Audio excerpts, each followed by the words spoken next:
परम मंगलमय रात पर अखिलेश्वर कारण करुणा वरुणालय भक्त वांछित कल्पतरु तड़ितुत विनंदित पीताम्बरधारी भगवान श्री बालकृष्ण लाल की वांग्मय प्रतिमूर्ति श्री दिव्य पद्म पुराण की कथा। आज कार्तिक कृष्ण पक्ष तृतीया तिथि में हम सब लोग प्रातःकाल ब्रह्म मुहूर्त में भगवान के सन्मुख बैठ करके भगवान की इस चिन्मय कथा का हम रसास्वादन कर रहे हैं। हम सब लोगों पर भगवान की महती कृपा बनी है और भगवान की महती कृपा से ये सब कार्य निर्विघ्न होने, ये भगवान की विशेष कृपा होती है, तब जाकर के ये पुण्य प्राप्त होता है। हमें इस पुरुषोत्तम महीने में, इस कार्तिक के पवित्र महीने में ब्रह्म मुहूर्त में स्नान करके और नियमित भगवान की नित्य पूजा करना और भगवान के सन्मुख बैठ करके भगवान की दिव्य कथा रसास्वादन करना, अनेक जन्मों का जब पुण्य उदय होता है तब जाकर के भगवान की कथा श्रवण करने को प्राप्त होती है। और वही कार्तिक के महीने में भगवान की पद्म पुराण की कथा, तो अपने आप को बहुत ही ज़्यादा धन्यवान समझ करके और इस कृपा को भगवान से यही प्रार्थना करना कि स्वामी ये कृपा बनाए रखे और ऐसी हमें शक्ति प्रदान करें ताकि हमारा ध्यान भगवान की कथा में लगा रहे, हमारी मन वाणी बुद्धि इंद्रियां सारी है वो भगवान के चरणों में अर्पित हो। ऐसा भाव करके कि भगवान की दिव्य कथा का रसास्वादन करना चाहिए। भगवान की कथा को कभी भी मनोरंजन की दृष्टि से नहीं सुनना चाहिए कि चलो भाई मंदिर में कथा हो रही है, सब लोग इकट्ठे हो रहे हैं, आधी एक घंटा मनोरंजन करके आए, ऐसा भाव नहीं होना चाहिए। भगवान की कथा श्रवण करे तब तो ऐसा मन में पश्चाताप होना चाहिए कि एक अध्याय भी भगवान की कथा मेरी छूट न जाए। द्वितीय अध्याय की कथा में आप आज प्रवेश करा।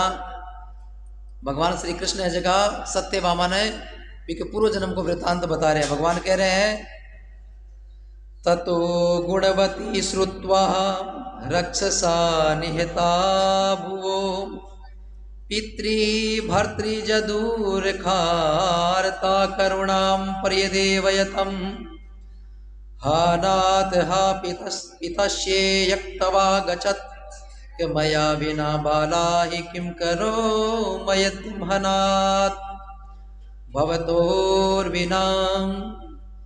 आदरणीय भगवान श्री कृष्ण है जगह सत्यभामा बता रहे कि ये गुणवती अपने पिता और स्वामी को राक्षस के द्वारा मारे जाने का संवाद सुनकर पिता और पति के कलेश से दुखित होकर करुण विलाप करने लगी। बाजकी के गुणवती नाम की कन्या ही देव शर्मा की बेटी वाकई आपके पिता और पति के मृत्यु का समाचार सुनकर के विलाप करने लगी। क्यों वे दोनों वन में गया जनमान राक्षस के डर से वे दोनों मर गया और क्या वो विलाप को देख करके वह गुणवती कन्या है की करुण विलाप करने लगी। हे नाथ, हे मेरे भोलेनाथ, हे पिता, हमको त्याग कर तुम कहाँ चले गए? मैं अकेली कन्या हूँ, आप लोगों के बिना असहाय नहीं, मैं अब क्या करूँगी? वह गुणवती है जी भगवान कह रहे हैं पिता और पुत्र की, आपके पति की मृत्यु का समाचार सुनकर के भगवान के सन्मुख बैठ गई और करुण विलाप करने लगी। अब मेरे भोजन और वस्त्र आदि की व्यवस्था कौन करेगा? घर में स्नेह पूर्वक पालन पोषण कौन करेगा? और मैं कुछ भी नहीं कर सकती, मुझ विधवा की रक्षा कौन करेगा? गुणवती है जी भगवान से विलाप कर रही है भगवान के सन्मुख बैठ करके। स्वामी, आज मेरे संसार में मेरे पिता और पति दो ही तो इस घर में थे, आज इन दोनों को आपने अपने पास बुला लिया, अब कौन तो मुझे वस्त्र अन्न इत्यादि ला करके देगा और कौन मुरी इस कन्या की, मेरी विधवा की रक्षा करेगा? ये स्वामी अब मैं क्या करूं? और कौन मुझे घर के अंदर स्नेह पूर्वक मेरा पालन पोषण करेगा? मैं कुछ भी नहीं कर सकती, मैं मूर्खा कहाँ जाऊं? कौन मेरे दुख को दूर करेगा? और क्या करूं? ये देव, मुझ पर ऐसा कोप हुआ, अब कैसे जाऊं? मैं बड़ी ही पापिनी हूं। इस प्रकार से कह बा भगवान के सन्मुख बैठ करके आपके पिता का मृत्यु का समाचार सुन करके विलाप कर रही है और अपने आप ने ही उलाहना दे रही है। तब भगवान श्री कृष्ण ने कहा, इस तरह रोती हुई वह मृगी की तरह व्याकुल होकर अपने आप भाग्यहीन, असुखी, ऐसाहीन, जीवनहीन कहती हुई बोली कि मैं अब किसकी शरण में जाऊं और मेरे दुख को हरने वाला अब कौन है। इसके पश्चात वायु में आहत केले के वृक्ष की तरह वह पृथ्वी पर गिर पड़ी। भगवान भी सत्यभामा ने बता रहे हैं कि वह गुणवती नाम की कन्या ही वह करुण विलाप करती हुई अपने आप ने ऐसा ही नहीं और भाग्यहीन समझने लागी। आपा कई बार केवा ना दुख और संकट के मायने के भाई मारा कर्म यहाँ गला क्यों या हे भगवान मेरे भाग्य ऐसे क्यों है। भी समय को कह वो टाइम हुए जो कोई टाइप कोई हुए भी कमाइन आदमी सब कुछ है जो व्याकुल होकर के और संसार के बाकी सब चीज़ा ने भूल जावे और भी विलाप के मायने वो न जाने के बातें कर जावे। वह गुणवती भी है जी भी हिसाब से कह विलाप कर रही है और कह जी हिसाब से हवा चाला जन केले को वृक्ष है जो को वजनदार हुए हवा के मायने वो गिर जावे जी हिसाब कह बा विलाप करती हुई शुद्ध बुद्ध भूल गई और पृथ्वी पर वह गिर गई। अधिक देर बाद होश आने पर फिर वह अत्यंत करुण विलाप करने लगी। विकल होकर शोक महासागर में डूब गई। अपने घर की सारी वस्तुएं बेचकर सावधानी से उनके साथ अपने पिता और पति की यथाशक्ति श्राद्ध आदि क्रिया करवाई। क्या ज्या बिन पाचो होश आयो मूर्छित अवस्थाओं में खड़ी हुई। खड़ी होकर के अपने आप ने बाप ने संभालो आपके शरीर ने और अपने पिता और पति की जकी भी के श्राद्ध आदि जकी क्रिया ही वे क्रिया कराने के वास्ते एक कन्या के पास में तो कोई सामान बिकने के बाद घर में कोई बिकने कुछ हो को नहीं कि बा आपको घर को सामान बेच करके आपके पिता और पति की दैनिक जकी 12 दिन की क्रिया हुआ है वह क्रिया ने बा गुणवती जकी संपन्न करवाई। अपने घर की सारी वस्तुएं बेचकर सावधानी के साथ उसने नियम पूर्वक अपने पिता और पति की यथाशक्ति श्राद्ध आदि क्रिया करवाई। उसके पश्चात उसी पुरी में निवास करती हुई वह एक विष्णु भगवान की भक्ति में तत्पर होकर शुद्ध तथा शांत स्वभाव से अपने इंद्रियों को अपने वश में करके वह रहने लगी। के वह सारा कार्य करवाने के बाद में भी नगर के माइन भगवान विष्णु नारायण की वह परम भगत बनी और आपके इंद्रिया ने बात जीत ली, आपके मन ने जीत लियो और संसारिक मोह माया ने छोड़ करके कृष्ण ने कह आपको पति मान करके कृष्ण ने सब कुछ आपको सर्वस्व मान करके नित्य वह भगवान की पूजा करने लगी। शुद्ध तथा शांत स्वभाव से भगवान की पूजा करती थी। उसने जन्म से लेकर मरण तक एकादशी का व्रत तथा कार्तिक मास का विधिवत सेवन किया। आ कथा भाई बड़ी गहरी है, इन ध्यान पूर्वक सुनना है। सत्यभामा पूछ रही है भगवान ने के प्रभु मैं कौन थी और किसा कर्म कर्या जन के मैं आपकी पत्नी बनी और संसार कमाई आज मैं त्रिलोक सुंदरी हूँ और तीनों लोगों का जगह आप नाथ हो, आपकी मैं पत्नी हूँ। तो भगवान भी गुणवती की पूर्व जन्म की कथा बता रहे हैं कि एक तो वह नियमित एकादशी को व्रत है जगो एक दिन भी वह छोड़ियो को नहीं और कार्तिक मास का विधिवत उसने व्रत किया और पूरे महीने तक स्नान करके नियम पूर्वक सेवन किया। ये प्रिय, ये दोनों एकादशी और कार्तिक व्रत हमको बड़े ही प्रिय है। भगवान कह रहे हैं सत्यभामा ने कि एक तो कार्तिक महीने का महीने जगह नियमित स्नान करे और एकादशी को जगह व्रत करे। नियमित स्नान को मतलब आप अपनी एक धारणा कर ली मन के महीने के भाई कार्तिक को महीनो है, ये महीने का महीन पहले दिन तैयारी हो जावा कि भाई एक महीने तक अब निरंतर भगवान की पूजा आराधना है जी ब्रह्म मुहूर्त में सब लोगों के सब भक्ता के साथ में बैठ करके भगवान के सन्मुख बैठ करके एक पूजा तो आप रोज करा लेकिन कार्तिक महीने में बड़े भाव से पूजा करा आप क्यों अपने उठने की दिनचर्या जी परिवर्तन हुए और ब्रह्म मुहूर्त की पूजा जी को विशेष महत्व बताए हुए। तो ब्रह्म मुहूर्त में आप भगवान की पूजा भी करा, ब्रह्म मुहूर्त में जो स्नान करा बिन देव स्नान बोले और ब्रह्म मुहूर्त के बाद को जो स्नान है बिन मनुष्य स्नान बोले और सूर्य उदय के बाद को जो स्नान है बिन राक्षस स्नान बोले।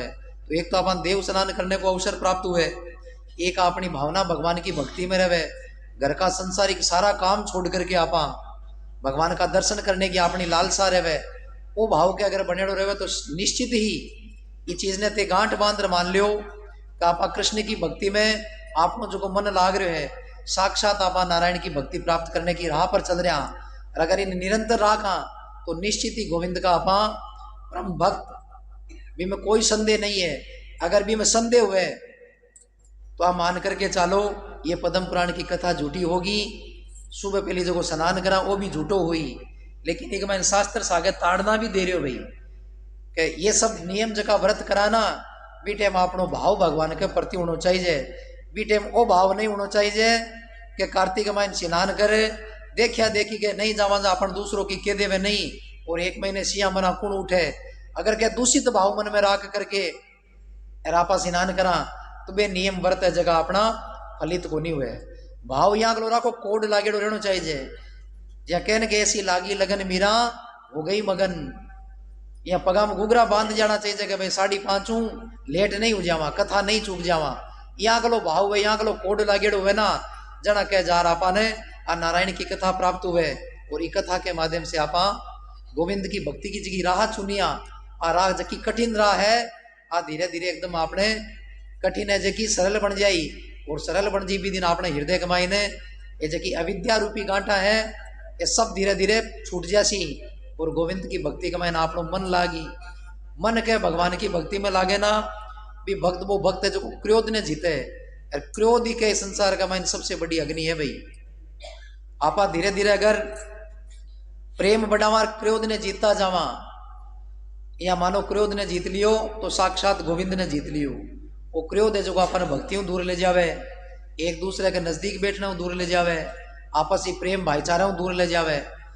आ सब चीजा को मिथ्या है। ये 5 जकी चीजा बताई है, निंद्रा, आलस्य, क्रोध, मिथ्या चर्चा करना, आ सब चीजा को दूर कराने को एक माध्यम उपाय है गोविंद की कथा का बार बार रसास्वादन करो। जब भी क्या मन नहीं लागे तो भगवान को भजन मन ही मन में करो।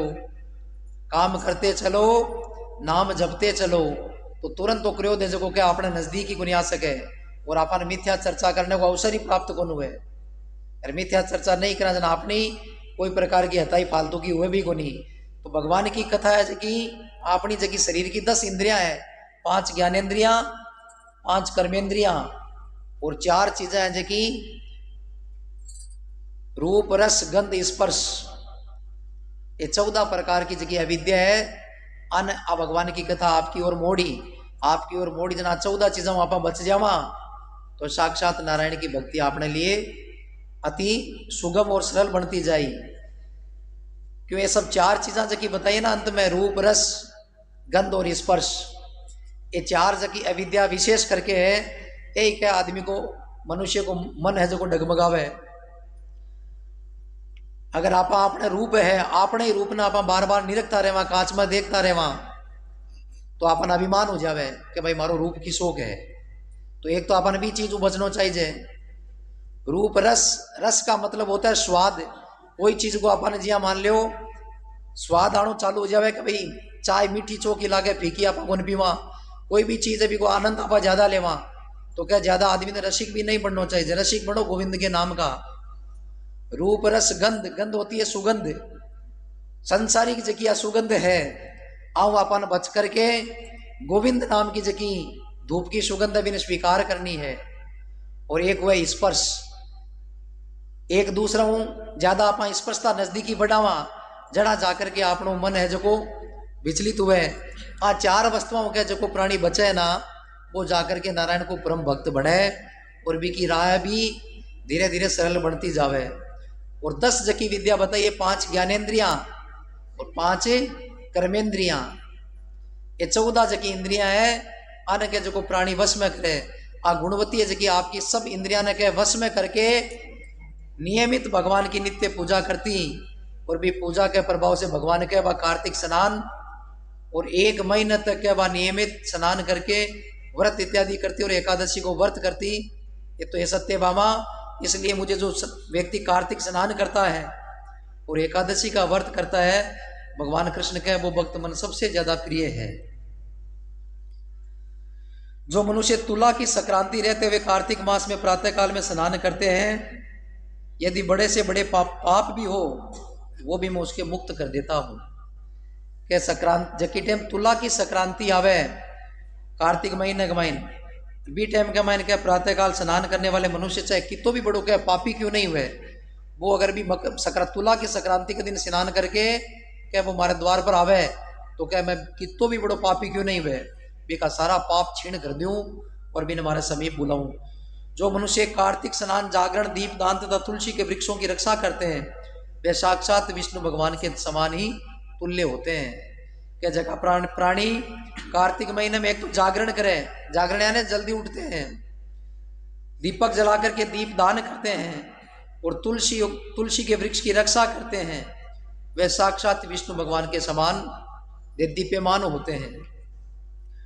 जो भक्त कार्तिक मास में विष्णु भगवान के मंदिर की व्यवस्था तथा विष्णु भगवान का स्वत शयन करते हैं वे प्राणी तो जीवन मुक्त हो जाते हैं। क्या जगह कार्तिक महीने में भगवान विष्णु नारायण के प्रांगण में जाकर के क्या भगवान की कोई साफ सफाई करे दरबार की, या मानो के वे प्राणी तो जीवन मुक्त भगवान का भक्त बनेड़ा रहे। ये तो परम स्वभाव और भाव बताए हुए। जो प्राणी भगवान की साफ सफाई करते हैं और स्वसत्यन करते हैं क्या बट जाकर के साफ सफाई करके और भगवान के सामने बैठ करके अध्ययन करे, पूजा अर्चना करे, वे प्राणी गोविंद के मन में प्राणायाम जीवन मुक्त करूं। इस प्रकार जो जन कार्तिक मास में 3 दिन तक भगवान विष्णु के मंदिर की व्यवस्था अथवा उनका पूजन करते हैं, देवतागण भी उनका वंदन करते हैं। क्या अगर ज्यादा भी नहीं कर सके 3 दिन को भी क्या अगर सुअवसर प्रदान हुए तो क्या बाकी देवतागण भी स्तुति करे कि भाई इन भक्तों का भाव देखो कितना सुंदर भाव है। सब कार्य को अपने घरों के कार्य को छोड़ करके कार्तिक स्नान करके भगवान के मंदिर में जाते हैं और मंदिर में जाकर के भगवान की पूजा अर्चना साफ सफाई में भी अगर हाथ बंटावे तो वहां प्राणियान के बहुत ज्यादा पुण्य मिले। अगर के और पूरे महीने भी नहीं कर सके 3 दिन को भी अगर सुअवसर प्रदान हुए तो वहां की देवता भी के स्तुति करे।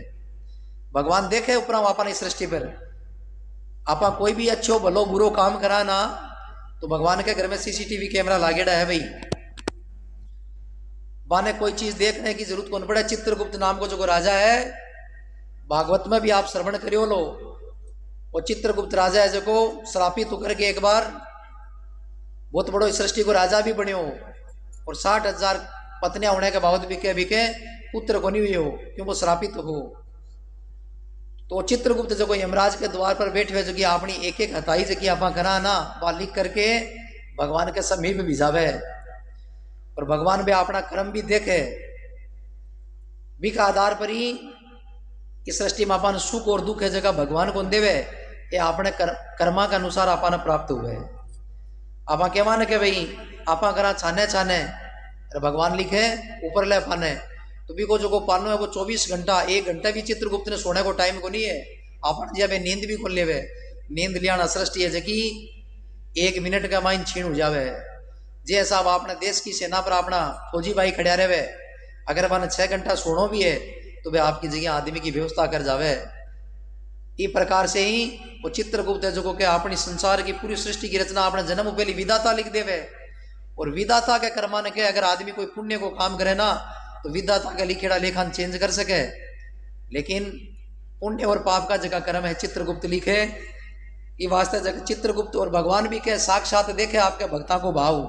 अब ते कार्तिक स्नान करो, व्रत करो, पूजा करो, थाका ही भाव ने भगवान साक्षात नारायण है जो को देख रही हो, लेकिन आपन वो दिखाई कौन दे रही हो। नारद पुराण में विशेष करके उल्लेख आवे, भगवान नारद जी पूछे कि भगवान आपका निवास कहाँ होता है। भगवान आए के न तो मैं बैकुंठ में निवास करूं न मैं भक्त हमारे संतान के हृदय में निवास करूं। अहम तत्र तिष्ठामि नारद मद भक्तम गायंती कीर्तनम। हे नारद मैं तो वही निवास करता हूं जहां पर मेरे भक्त मेरा कीर्तन करते हैं। ना वसामी अहम बैकुंठम कि न तो मैं बैकुंठ में निवास करता हूं, ना वसामी योगिनाम हृदयम च न मैं योगियों के हृदय में निवास करता हूं। अहम तत्र तिष्ठामि नारद मद भक्तम गायंती कीर्तनम। मेरा भक्त एक जगह बैठ करके कहीं भी कीर्तन करते हैं ना उस सभा में मैं जाकर के विराजमान हो जाता हूं। तो भगवान तो सर्वत्र व्यापक है, बिना देखने के लिए आपको मन पवित्र करना पड़ी। मन पवित्र हो जाना अपन भगवान का दर्शन भी होना प्रारंभ हो जाए और भगवान की कथा भी अपन चौखी लागण लाग जाए कि भाई कथा तो बहुत जोर की कथा जोर की क्यों हुई? कथा का मैंने आपनो भाव हो गयो। कथा तो जोर की ही, लेकिन अब सुनने वाला और सुनावाला जोर का को नहीं आ। आपनो भाव अगर दोनिया को बढ़िया बन जाए ना, जना कथा इतनी मधुर लागवा लाग जासी के यहाँ जगदिन 30 दिन पूरा हो जाए कार्तिक को महीनो भी दिन अपन भटकान लाग जाए कि महाराज इन मिन्न खांड और चलावे ना, तो आ डोर बनेड़ी रहे। इ प्रकार को भाव जद बने तद अपना सबका भाव भगवान के प्रति बने। और भगवान की कथा, भगवान की पूजा, ये तो सबके सर्व जोर का बनेड़ा है। आपा ही जोर का कोनी, आपा जोर का जद बना जद भाव आपनो कथा बने। तो हमारी कथा को विशेष महत्व भी भाई एक ही रहे कि सबसे पहले भाव है ना इन बनाओ। और जब तक आपनो भाव नहीं बने रहा, आपने जब तक मन में वह लालसा नहीं लागेड़ी रहे, तब तक क्या गोविंद की भक्ति है जगह अपन प्राप्त को हुए। सब जत्ती भी संसार की कोई भी चीज है वह भाव से ही प्रकट हुए। तो भाव तो मधुर बनेड़ो आप लोगों को। ये कथा ने रसास्वादन करा। आ कथा अपनी हृदय के मायने एक एक शब्द जो अपने हृदय में बैठ रहे है, यूं और गेरो भाव के हो सके। ये भाव आप कथा सुनाना, कथा के मायने 4 चांद लागना प्रारंभ हो रहे है। भगवान सत्यभामा ने पूर्व जन्म की कथा बताई, कार्तिक महीने में स्नान करने को महत्व बतायो, वैता का महीने एकादशी को व्रत सबसे श्रेष्ठ बतायो। और कह तुला की संक्रांति में अगर पापी भी कहे एक दिन ही अगर कोई स्नान कर हमारे द्वार पर आवे, भी पापी को मैं उद्धार करूं। लेकिन भी पापी ने वो ध्यान को नहीं कि तुला की संक्रांति आवे कदे, है ना। क्यों भाई जगह ज्योतिष का जगह जानकार वे भी बता सके। ये वास्ते आपा ने भी गहराई में कौन जानो के बाद तुला की संक्रांति कद आवे। आपा 30 दिन स्नान कराना, 30 दिन का महीने एक दिन बाद तुला संक्रांति भी आ जासी।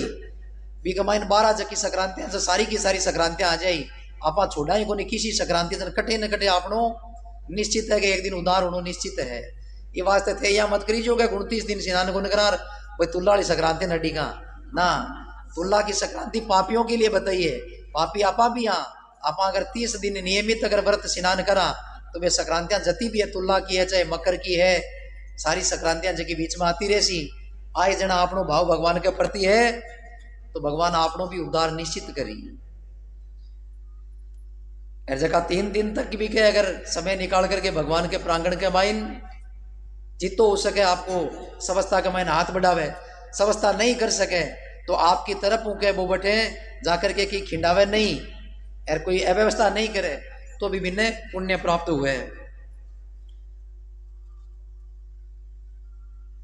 जिन्होंने जन्म पर इस नियम का पालन किया है उनका तो कहना ही क्या। इस प्रकार वह गुणवती दत्तचित होकर प्रतिवर्ष कार्तिक का व्रत और विष्णु भगवान की पूजा करती थी। भगवान भी ने पूर्व जन्म को वृतांत बता रहे हैं कि जगह प्राणी जीवन पर्यंत जब तक को शरीर काम करे बढ़ तक वे अगर कार्तिक स्नान, कार्तिक का व्रत, पूजा इत्यादि करे तो कह मां को तो भगवान कह केणो ही कहीं।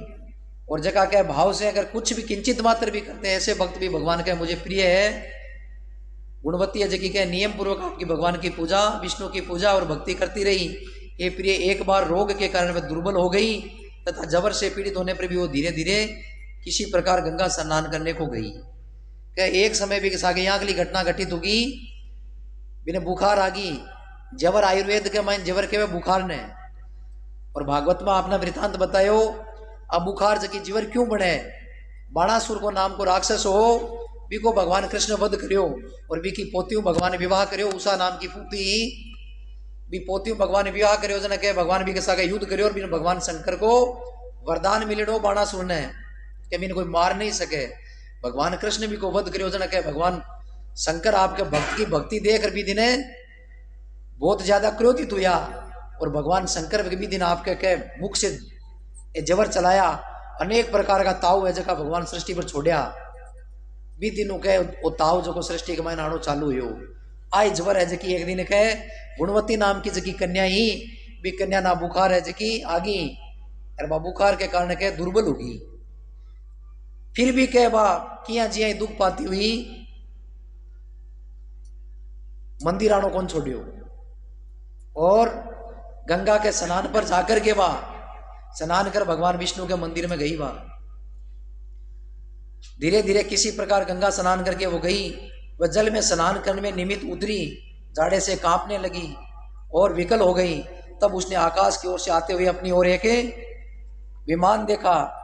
शंख चक्र गदा और पद्म आदि विविध शास्त्रों से सुशोभित कोई विष्णु भगवान का रूप धारण करने वाला रथ, उनके ऊपर वाहन गरुड़ की ध्वजा लगी हुई दिखाई दी। तब मेरे विष्णु भगवान गण विमान पर चढ़कर आए और चमर डुलाते हुए अप्सरगणों से सुशोभित उस गणवती को बैकुंठ लोक में ले गए। देखो बी का भाव जगह आना कि बा जबर से पीड़ी थी, बी के बावजूद भी बा गंगा स्नान करने गई। बिन उठा थोड़ी हो गया मैं गंगा स्नान करने जाऊं तो मन आकर के भगवान का पार्षद ले जाई। भगवान केवल बी की भक्ति और बी की परीक्षा ही लेवा कि आज आप बुखार क्यों आई भाई, बुखार ही वास्ते ही आई कहीं की परीक्षा लेवा। परीक्षा कमाई ने विफल हुए सफल हुए, फिर भी कह भी को भाव तो मजबूत हो और हिम्मत आपा के मान हिम्मत राखो। संकट के माइन आप सब लोग घर के माइन इकट्ठा मार कोई प्रकार को घर में संकट हो जावे तो जो को आदमी ज्यादा विलाप करे बिना कहना के भाई हिम्मत राख, हिम्मत को खानो है। यहाँ कह के आपा भी को हौसलो बढ़ावा, चाहे वह औरत हुए चाहे कोई पुरुष हुए। अनेक घटना यहाँ के संसार के माइन घटे तो भी टाइम भी की हिम्मत बंधाने के लिए आप सब लोग बैठ करके हिम्मत बंधावा। जन बा अपन सब ने देख रही हिम्मत बांधे, लेकिन ई तो क्या आगे पीछे ही कोई को नहीं हुआ तो सब कुछ भगवान नहीं मानती गुणवती। वह फिर भी कह उठ करके बुखार के माइन भगवान के मंदिर गई, मंदिर दर्शन गंगा स्नान कर दर्शन करया। भी टाइम के माइन के भगवान का पार्षद आ करके बिना आपके नजदीक ले गया। वो अगर मन में के दर्शन करने को भाव आतुर हुए ना तो वो निश्चित ही भगवान को भक्त बने और निश्चित ही बिना वैकुंठ धाम मिले। बिना संसार का माइन पुनरपि जन्मम पुनरपि मरणम पुनरपि जननी जठरे शयनम के बार बार इस संसार का माइन चक्कर को लगाना पड़े कि अब के जन्म के माइन मनुष्य, अगले जन्म के माइन गाय है कुत्तो है, न जाने के रूप बनना पड़े 84 लाख योनिया का माइन। और मनुष्य जन्म मिलने के बाद में क्या अगर गोविंद की भक्ति का माइन वो आपके भाव लगावे तो भी निश्चित ही भगवान के भी भक्त ने हमारे सभी बुलाऊं। और कलयुग की भक्ति तो बहुत ज्यादा सोरी है। सतयुग त्रेता द्वापुर की भक्ति है भी टाइम तो क्या स्नान करने के लिए भी नदी के घाट पर जाना पड़तो और पूरा नियम पालन करना पड़ता। कलयुग में की करना पड़े, कलयुग के माइन तो केवल के वो भाव बना रहा है ना स्नान करने को। पानी भी चाहे क्या गर्म ठंडो क्या करो आता हो, भाव यहाँ करो होना चाहिए जगह नार भगवान के मंदिर जार दर्शन करना है। अति सोरी भक्ति कलयुग के मायने है। त्रेता में तो बहुत नियम आ, सतयुग में बहुत नियम आ, द्वापर में बहुत कड़ा नियम आ। अरे भी हजार वर्ष का नियम कर लेता तो भी के माँ की गति को नहीं होती। कलयुग के मायने तो भगवान कृष्ण ने जगह मौज करा दी सबने कि जो को केवल मेरे नाम से कीर्तन करी और वो भाव रहा करके हमारा दर्शन करी ना भी कोई उदार है। अगर अति सस्ती भक्ति है जगह ने भी आप नहीं कर सका जना के आपने इस संसार में आनो और अपनी मान ने के आप 9 महीना गर्भ में रह करके व्यर्था कष्ट देनो, यूं बड़ो और पाप कोई नहीं है। अति सुगम भक्ति बताइए कलयुग के माइन। तो कलयुग के माइन जगह प्राणी के केवल भाव से गोविंद का कीर्तन इत्यादि करे, पूजा करे, दर्शन करे, बाने भगवान के मैं अति प्रिय मानू। तो गुणवती ने कहा भगवान का पार्षद आकर के साक्षात भी रथ के माइन गरुड़ जी बैठे हैं और गरुड़ की ध्वजा लाग रखी है। वे आकर के भगवान के पास ले गया। गुणवती बैकुंठ लोक में चली गई। वह गुणवती प्रज्वलित अग्नि की शिखा की तरह उस विमान में बैठी हुई एकमात्र कार्तिक व्रत के प्रभाव से मेरे समीप आ गई। भगवान के केवल वह कार्तिक महीने का व्रत और नियमा की वजह मेरे पास आ गई। पर न तो कोई यज्ञ करया और ना कोई बड़ा बड़ा दान करया, केवल कार्तिक स्नान और कार्तिक व्रत नियम पूर्वक करया। इसके अनंतर जब ब्रह्मादिक देवताओं की प्रार्थना करने पर मैं इस मानव लोक में आया तब मेरे गण भी मेरे साथ आए। हे भामिनी, ये समस्त यादव मेरे ही गण है। देव शर्मा नामक जो है ब्राह्मण था और पूर्व जन्म में वो तुम्हारे पिता थे, तो भाई इसी जन्म में सत्राजित होकर यहाँ आए हैं। क्या सतयुग के माइन जो देव शर्मा नामक ब्राह्मण थारो पिता हो, वो द्वापर के माइन सत्राजित राजा बन करके आयो और सत्राजित की बेटी ही सत्यभामा। भागवत में वृतांत आवे राजा सत्राजित को और सत्यभामा को भी। तो सत्यभामा जकी कुणी आ गुणवती नाम की कन्या जकी तो बनी सत्यभामा। अरे को जो देव शर्मा नामक जो ब्राह्मण को पिता वो आयो राजा सत्राजित बन करके। और वह चंद्र शर्मा जो पूर्व जन्म में तुम्हारा पिता का शिष्य था वही तुम्हारा पति बन करके आया, वही अक्रूर हुए और वह तू ही गुणवती हुई। क्या वो चंद्र शर्मा जो को पूर्व जन्म में तारो पति हो वो अक्रूर बन रहे हो। द्वापर का माइन अक्रूर भगवान को काको लाग तो नंद बाबा को भाई हो अक्रूर जी परिवार का माइन। तो क्या वो अक्रूर बन करके आए। और देव शर्मा नामक ब्राह्मणों को इको पिता लाग तो पूर्व जन्म का मान गुणवती को वो राजा सत्राजित बनकर आयो। और गुणवती है जगह स्वयं सत्यभामा बनकर के आई। कार्तिक व्रत के पुण्य से तू मुझे अति प्रिय है। ये सुबह पूर्व जन्म में मेरे मंदिर के द्वार पर तुमने तुलसी का बगीचा लगाया, उसी के प्रभाव से मैं तुम्हारे घर में कल वृक्ष सुशोभित कर रखा है। क्या पूर्व जन्म तुम्हारे मंदिर में जाकर के तुलसी को बाग लगायो, भी बाग के बदले में क्या मैं सत्राजित के राजा सत्राजित के घर के मायने कल्प वृक्ष को जो वृक्ष है वो लगायो। पूर्व जन्म में जो तुमने कार्तिक मास में दीपदान किया, इसी कारण तुम्हारे शरीर में शोभा और तुम्हारे घर में साक्षात अचल लक्ष्मी निवास करती है। क्या जो को दीपदान करियो ना, अभी दीपदान से तू अति सुंदर बनी। और नित्य धारा घर का मैंने क्या दीपक के नीचे तू एक जो को भी दान का मैंने पीसा लगाती, बाकी बजाओ क्या धारा घर में लक्ष्मी है जकी अटूट है। लक्ष्मी साक्षात अचल लक्ष्मी तुम्हारे घर में निवास कर रही है। उस जन्म में तुमने व्रत आदि पति स्वरूप भगवान के लिए अर्पण किया, उसी के फल से तुम इस जन्म में मेरी प्रिय पत्नी बनी हो। क्या जगह व्रत करया तू, क्योंकि कुछ पति हो चंद्र शर्मा वो तो कह वन का माइन खत्म हो गयो, और पति के वियोग के माइन जगह व्रत करया जन कह मैं पति के रूप में तने प्राप्त हो। पूर्व जन्म में आजीवन तुमने नियम सहित कार्तिक मास का व्रत किया, उसी व्रत के प्रभाव से कभी हमारा और तुम्हारा वियोग नहीं हो सकेगा। क्या पूर्व जन्म में जगह व्रत करया ना, वह व्रता के प्रभाव से कभी क्या आपा एक दूसरा अलग को नहीं हो सका। इसी प्रकार जो प्राणी कार्तिक का व्रत करके वे सभी मेरे पास आते हैं और तुम्हारे समान प्रिय होंगे। यज्ञ दान व्रत तपस्या करने वाले मनुष्य को जो फल प्राप्त होता है, वही फल कार्तिक स्नान करने वाले मनुष्य को प्राप्त होता है।